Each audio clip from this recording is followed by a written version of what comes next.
Hello friends. आज बात करेंगे हम बेबी बोटल सिंड्रोम के बारे में, जिसको कई नाम से जाना जाता है, जैसे कि नर्सिंग बोटल केरीज भी बोलते हैं, अर्ली चाइल्डहुड केरीज भी बोलते हैं। तो पहले बेसिकली इसमें होता क्या है। ये नॉर्मली छोटे बच्चों में होता है, जो इन्फेंट्स होते हैं, जो बोतल पे फीड करते हैं बेसिकली। बट जो कैटेगरी है उसके अंदर कहा जाता है कि बोतल फीडिंग जो है वो अगर 5 साल तक के बच्चों में जो कैविटीज होती हैं बेसिकली उनको इसके अंडर कैटेगरी में आती हैं, अगर वो बोतल फीडिंग करते हैं तो। इसमें होता क्या है बेसिकली, ये नॉर्मली जो छोटे बच्चे हैं जिनके सामने के 4 या 6 दांत जो हैं उनमें डिके हो जाता है। आपने देखा हो कई बच्चों को स्माइल करते हुए बहुत भद्दी सी स्माइल लगती है, कैविटीज हो जाती है, दांत सड़े हुए अलग से ब्राउन या वैसे दिखाई देते हैं। तो उसमें होता क्या है कि जो रात को बच्चे जो बोतल पीते पीते सो जाते हैं बेसिकली, क्योंकि जो मिल्क होता है उसके अंदर बेसिकली शुगर भी एडेड रहती है या शुगर कंटेंट भी रहता है। तो ये जो आपके दांत का जो सरफेस है, टीथ का सरफेस बेसिकली बच्चों के दांत का सोने के टाइम पे, तो जो निप्पल रहती है वो हमेशा मुंह में लगी रहती है। तो जो मिल्क है वो बेसिकली उससे ना कोटेड रहता है, एक एक शुगर कोटेड मिल्क सॉल्यूशन या जो भी है वो रहता है दांतों के ऊपर। और हमारे मुंह में हमेशा जर्म्स तो रहते हैं, बैक्टीरियाज हमेशा रहते हैं। अब ये जो बैक्टीरियाज हैं ये एक्ट करते हैं आपके जो मिल्क है, मिल्क में बेसिकली जो कार्बोहाइड्रेट्स हैं या इस तरह से ना स्टार्च वगैरह, तो उसके ऊपर एक्ट करते हैं। और इसको फिर ये दांतों को सड़न शुरू कर देते हैं, एसिड फॉर्मेशन की वजह से दांतों में ना सड़न शुरू हो जाती है।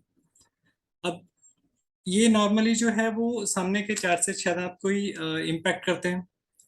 अब इसका कारण ये भी हो सकता है कि कई बार सलाइवा ट्रांसमिशन, कहने का मतलब ये कई बार स्पून फीडिंग जैसे आप करते हैं, मान लीजिए अ, उसी चम्मच से आप बच्चे को कुछ फीड कर देते हैं, उसी चम्मच से आप खुद भी फीड कर रहे हैं, तो आपके मुंह के अंदर के जो जर्म्स हैं बेसिकली वो बच्चों के मुंह के अंदर पास ऑन हो सकते हैं। या हो सकता है कई बार पेसिफायर यूज करते हैं, कुछ शुगर कोटेड होता है या कुछ अंदर से ना सॉल्यूशंस, तो आप टेस्ट करने के लिए कि हाँ भाई मीठा है कि नहीं है, तो आप खुद टेस्ट करेंगे, फिर उसके बाद में बच्चे को कर दिया।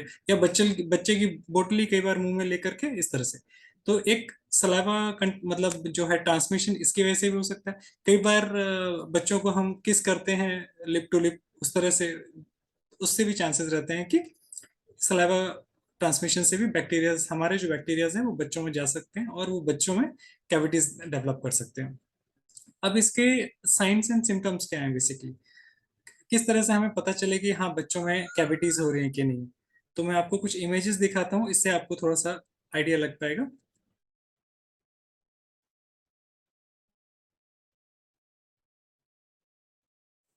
जैसे ये फर्स्ट इमेज है, इसमें हम दिखा रहे हैं कि क्योंकि बच्चे हमेशा जो इसमें दांत इन्वॉल्व होते हैं वो सामने के 4 या 6 दांत ही इन्वॉल्व होते हैं, क्योंकि जो सरफेस है ऊपर का निप्पल वहीं रहती है। नीचे के दांत कम ही इफेक्ट होते हैं, लेकिन हो सकते हैं।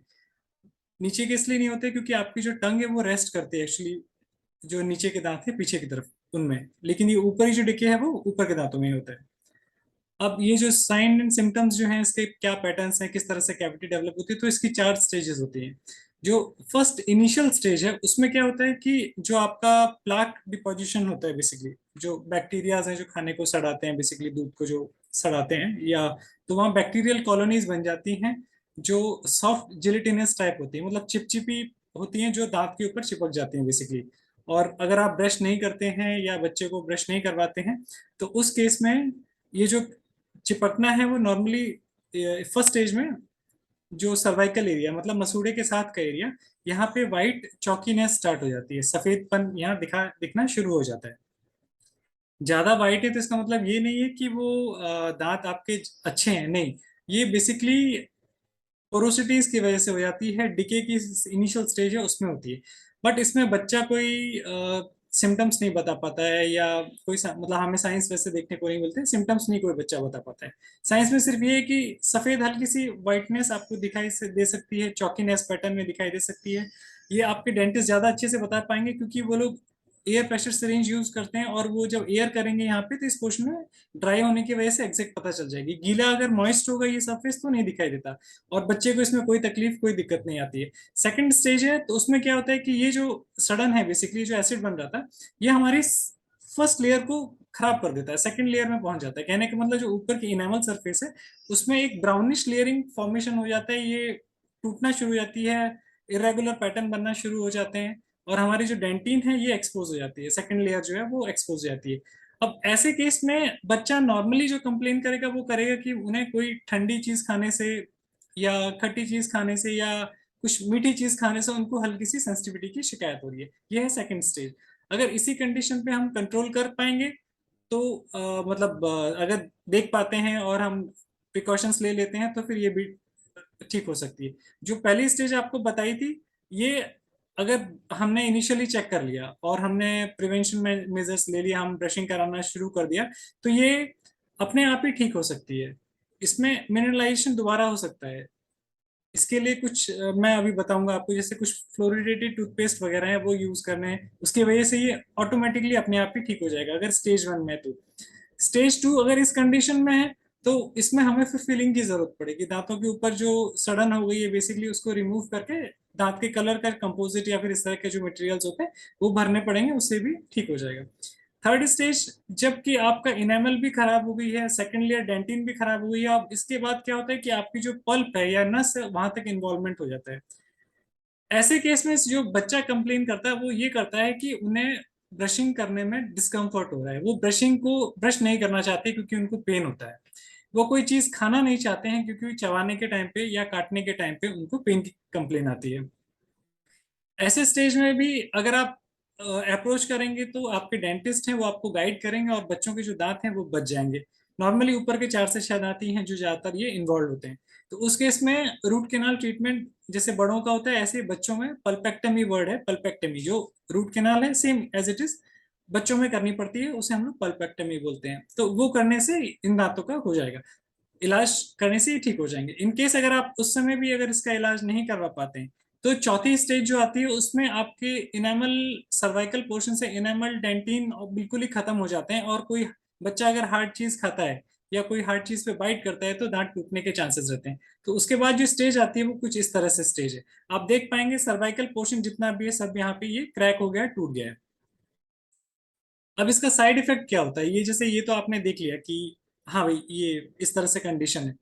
अगर मान लीजिए अर्ली हम जैसे हमारे दांतों का एक पैटर्न है कि जो हमारे दूध के दांत गिरते हैं परमानेंट टीथ आते हैं, जैसे हर एक दांत का ना यहाँ पे आप देखेंगे तो दूध के दांत हैं उसके ऊपर आप परमानेंट टीथ देख पा रहे हैं जो इनके बर्ड्स हैं बेसिकली।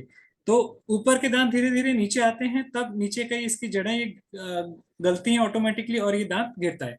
इन केस मान लीजिए अगर आपका दांत जल्दी गिर गया, दूध का दांत जल्दी गिर जाता है बच्चे का, तो उस केस में क्या होगा कि उसके साइड के आजू बाजू के जो दांत हैं वो अंदर की तरफ टिप हो जाएंगे। मतलब दांत जो है वो इस तरह से टिप हो जाएंगे या ऐसे हो जाएंगे। तो आने वाला जो दांत है वो एक पर्टिकुलर एज पे आएगा, जैसे कि अपर टीथ है, मान लीजिए ये सामने का दांत है ये करीब 7 साल की एज में आएगा, या ये मान लीजिए करीब ये भी 7 साल की एज में आएगा, कुछ 9 साल की एज में आएंगे। तो अगर ये दांत अगर उससे पहले गिर जाते हैं दांतों में सड़न होने की वजह से, या तो उसमें दांत जो हैं वो दूध के दांत हैं वो टिल्ट हो जाते हैं और उनको स्पेस नहीं देते हैं परमानेंट टीथ को आने के लिए। जब परमानेंट टीथ को आने के लिए जगह नहीं मिलती है फिर वो आड़े टेढ़े आते हैं, बेसिकली मेल अलाइंड हो जाते हैं या मिस अलाइंड बोलते हैं आप, दांत टेढ़े मेढ़े हो जाते हैं, जिसके लिए आपको फ्यूचर में जाके ब्रेसिस ट्रीटमेंट करना पड़ता है। अब इसके हम प्रिवेंशन जो है इसका हम क्या कर सकते हैं, इनके इस केस के लिए क्या कर सकते हैं। तो सबसे पहले ये है कि जैसे ही आपको छोटे बच्चों को जब भी दूध का दांत हल्का सा भी अगर इरप्ट हो गया है मुंह के अंदर दूध का दांत दिखना शुरू हो जाता है, तो आप एक सिलिकॉन ब्रश यूज कर सकते हैं। सिलिकॉन ब्रश इस तरह से रहता है जैसा आप इमेज में देख पा रहे हैं। बेसिकली एक सिलिकॉन का इस तरह से रहता है, इसमें फिंगर ब्रश बोलते हैं इसको। आप अपनी फिंगर के अंदर जो पेरेंट्स हैं वो उसको यूज कर सकते हैं पहन के, और बच्चे को आप ब्रशिंग करवा सकते हैं। और ये इतना सॉफ्ट होता है कि बच्चों के गम्स के लिए और टीथ के लिए बहुत सेफ होता है, क्योंकि कई लोग बोलते हैं कि बच्चा अभी बहुत छोटा है ब्रश कैसे कराएं, जख्म हो जाएगा गम्स में। नहीं नहीं, ऐसा कुछ नहीं है, ये सिलिकॉन ब्रश है, इससे आप इजीली आप करवा सकते हैं। आप इमेज में भी देख पाएंगे किस तरह से ब्रश कराने के लिए फिंगर यूज की जा रही है, फिंगर ब्रश। दूसरा ऑप्शन ये है कि आप चाहें तो एक सॉफ्ट कॉटन क्लॉथ कोई ले सकते हैं, उसको वेट करके गीला करके रात को सोने से पहले जरूर वाइप करें। और रात को कोशिश करें कि फीडिंग जो है वो बच्चा ना करे, बेसिकली रात को सोने के टाइम पे बोतल मुंह में रख के ना सोए। हो सकता है कि शुरू शुरू में इसमें आपको परेशानी है, तो इसमें आप ये कर सकते हैं कि इनिशियल जैसे 1 हफ्ता है मान लीजिए, तो उसको थोड़े इंटरवल पे छुड़वाएं। जैसे पहले हफ्ते में आप जो दूध की मात्रा है बेसिकली वो आप 75% कर लीजिए, 25% उसमें पानी ऐड कर दीजिए basically. Second stage, second week में जब जाएंगे तो 50-50 कर दीजिए। थर्ड वीक में आप जब जाएंगे तो 25-75 कर दीजिए, 75% वाटर। फोर्थ स्टेज में जब जाएंगे तो सिर्फ पानी, क्योंकि पानी अगर आपके दांत के साथ में कोटेड है या कुछ भी है तो उसमें कोई कैविटी होने के चांसेस नहीं है। लेकिन अगर आपका दूध के साथ में जो शुगरी कंटेंट होता है मतलब बेसिकली, तो वो डिके कॉज करता है। अब कॉम्प्लिकेशंस तो मैंने बता दी हैं आपको, इसमें आपको क्या करना है कैसे करना है। तो थोड़ा सा ये ध्यान रखिए कि कैसे बच्चों की हम केयर करें, क्योंकि दूध के दांत अगर गिर जाते हैं अर्ली एज में तो फिर परमानेंट टीथ जो आते हैं वो सही पोजीशन पे नहीं आते हैं। बच्चे को और भी कॉम्प्लिकेशंस हो जाती हैं, जैसे दांतों में दर्द की शिकायत रहती है, सूजन आ सकती है, टेढ़े मेढ़े दांत हो सकते हैं। तो बच्चों की अच्छी हेल्दी स्माइल के लिए बहुत छोटी सी टिप्स हैं। वेट कॉटन लीजिए, कॉटन क्लॉथ लीजिए, वेट कीजिए और रात को डेली क्लीन कर दीजिए। और ये आपको इनिशियल स्टेज में आपको करना पड़ेगा, 1.5-2 साल के लिए एटलीस्ट करना पड़ेगा, जब तक बच्चा खुद ब्रश करना शुरू नहीं कर देता है। या आप आप चाहें तो 1 साल के बाद में फिंगर ब्रश की जगह आप स्मॉल ब्रश भी आता है, सॉफ्ट आता है बच्चों के लिए, वो आप यूज कर सकते हैं। अब इसमें यह है कि कैविटीज ना हो, उसके लिए प्रिवेंशन के लिए आप ये कर सकते हैं कि टूथपेस्ट यूज कर सकते हैं। टूथपेस्ट कितना यूज करना है आपको? फ्लोरिडेटेड टूथपेस्ट यूज करना है जिसमें करीब 555 ppm फ्लोराइड मात्रा होती है उसके अंदर। तो उसको कितना लेना है? छोटे बच्चे हैं तो आपको सिर्फ एक चावल के दाने जितना, बस उतना ही आपको लगाना है पेस्ट। आपको बड़ी सी वो स्ट्रीक नहीं लगानी है, छोटा सिर्फ चावल के दाने इतना लगाना है। और उसको हल्के हाथ से आप बच्चे को ब्रश से मसाज करवाइए। मैं आशा करता हूँ इससे आपको बेसिक नॉलेज इसके रिगार्डिंग आपको मिल गई होगी। और मेरा चैनल लाइक कीजिए, सब्सक्राइब कीजिए, आगे भी इसी तरह के मैं वीडियोस बनाता रहूंगा। Thank you so much.